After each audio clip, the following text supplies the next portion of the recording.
Credit card वापरत नाही अशी व्यक्ती आजूबाजूला शोधूनही सापडणार नाही. या घडीला सरकारी आणि खाजगी किंवा परदेशी बँकांची मिळून वेगवेगळ्या प्रकारची 350हून जास्त क्रेडिट कार्ड्स ग्राहकांसाठी उपलब्ध आहेत आणि ती वापरणाऱ्यांची संख्या 13 कोटींच्या वर आहे. हा आकडा साक्षात रिझर्व्ह बँकेने दिलेला आहे.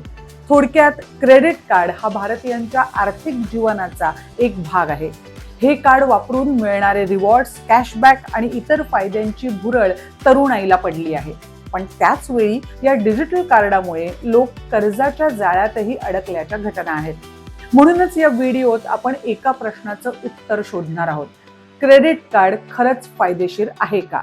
आणि जर थोडक्यात उत्तर द्यायचं झालं, आत्ताच सांगते, क्रेडिट कार्ड चांगलं की वाईट हे त्याच्या वापरावर अवलंबून असतं.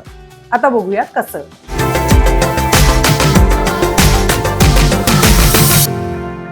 क्रेडिट कार्ड म्हणजे बँकेनं अतिशय छोट्या मुदतीसाठी तुम्हाला दिलेलं कर्जच आहे. तुम्ही डेबिट कार्ड वापरता तेव्हा पैसे थेट तुमच्या खात्यातून वळते होतात, पण क्रेडिट कार्डवर तुम्ही नसलेले पैसे खर्च करू शकता. कार्ड घेतानाच तुम्हाला खर्चाची मर्यादा म्हणजे क्रेडिट लिमिट दिलेली असते आणि त्याच्या आत तुम्ही कितीही पैसे या कार्डावर खर्च करू शकता. महिन्याभरात बँक तुम्हाला बिल पाठवून तुमच्याकडून हे पैसे वसूल करते. बिलाची मुदत धरून एकूण साधारण 45 दिवस तुम्हाला मिळतात, ज्यात तुम्ही बँकेचे पैसे वापरू शकता आणि 45 दिवसात ते तुम्हाला फेडायचे असतात.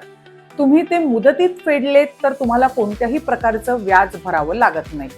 समजा तुमच्या कार्डाची लिमिट 1 लाख रुपये आहे आणि त्या मर्यादेपर्यंत तुम्ही खर्च करू शकता आणि नंतर ठराविक तारखेपर्यंत बिल भरून मोकळे होऊ शकता.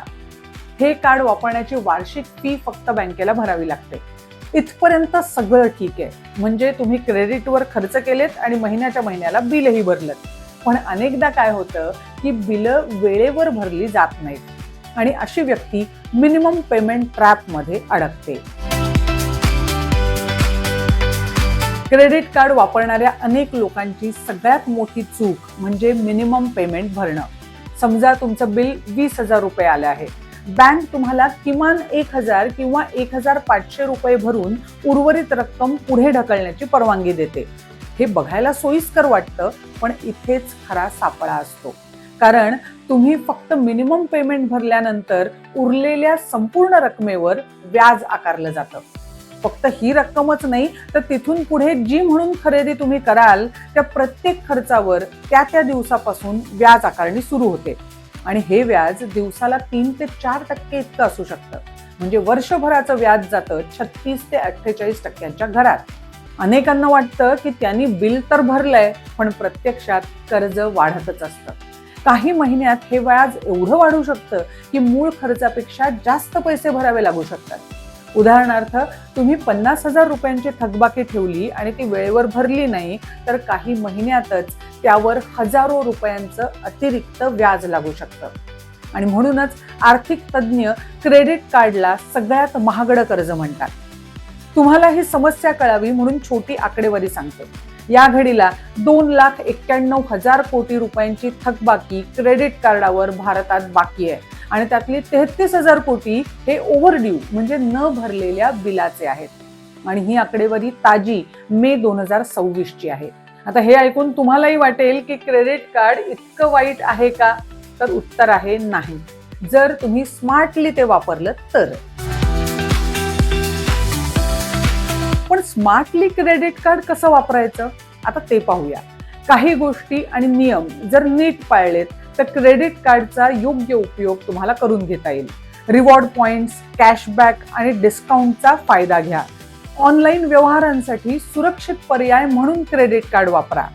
चांगला सिबिल स्कोअर तयार करण्यासाठी सुद्धा क्रेडिट कार्डाची मदत होते आणि आपत्कालीन परिस्थितीत आर्थिक आधार मिळू शकतो. प्रत्येक महिन्याचं पूर्ण बिल वेळेवर भरा. अनेक आर्थिकदृष्ट्या यशस्वी लोक क्रेडिट कार्ड वापरतात, पण ते कधीही कार्डवरची थकबाकी मात्र ठेवत नाहीत. क्रेडिट कार्डचा सगळ्यात मोठा धोका म्हणजे आत्ता खरेदी करा नंतर पैसे भरा ही मानसिकता. त्यामुळे लोक अनेकदा गरज नसलेल्या वस्तू खरेदी करतात.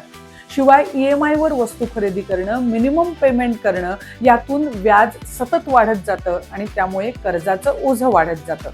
सगळ्यात घातक म्हणजे सुरुवातीला हे सगळं सोयीचं वाटतं, कारण आपण कर्ज फेडू हा विश्वास असतो, पण हळूहळू कर्जाचा डोंगर वाढत जातो. काही वेळा एका कार्डावरचं कर्ज फेडण्यासाठी दुसऱ्या कार्डाचा वापर केला जातो आणि परिस्थिती आणखी गंभीर बनते. यामुळे सिबिल स्कोअर खराब होतो, भविष्यात कर्ज मिळणं कठीण होतं आणि शेवटी आर्थिक तणाव वाढत जातो. इतर कुठल्याही कर्जापेक्षा क्रेडिट कार्डावरील कर्ज अधिक घातक आहे आणि इन्स्टंट लोनच्या बरोबरीने हे कर्ज सगळ्यात आधी फेडण्याचा सल्ला तज्ञ देत असतात. क्रेडिट कार्ड हे ना पूर्णपणे चांगलं आहे ना पूर्णपणे वाईट. ते एक आर्थिक साधन आहे. योग्य वापर केला तर ते तुम्हाला फायदे, सुविधा आणि चांगला क्रेडिट इतिहास देऊ शकतं. पण बेफिकीर वापर, मिनिमम पेमेंट आणि थकबाकी ठेवण्याची सवय तुम्हाला कर्जाच्या खोल गर्तेत ढकलू शकते.